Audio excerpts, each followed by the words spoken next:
Corporate நிறுவனங்களுக்கு 16 லட்சம் கோடி தள்ளுபடி செய்யும் மத்திய அரசு ஏழை மக்களுக்கு 100 நாள் வேலை திட்டத்தில் சதி செய்கிறது என்று சபாநாயகர் அப்பாவு குற்றம் சாட்டியுள்ளார். திருநெல்வேலியில் 876 புதிய குடியிருப்புகளை பயனாளிகளிடம் ஒப்படைக்கும் நிகழ்ச்சியில் கலந்து கொண்ட பின்னர் செய்தியாளர்களிடம் பேசினார்.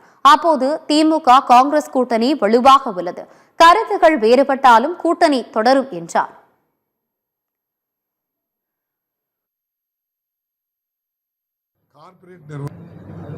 கிட்டத்தட்ட 16 லட்சம் கோடி ரூபாய் கடன் தள்ளுபடி பண்ணியிருக்காங்க. அவங்க அது தெரிஞ்சுச்சாங்களா?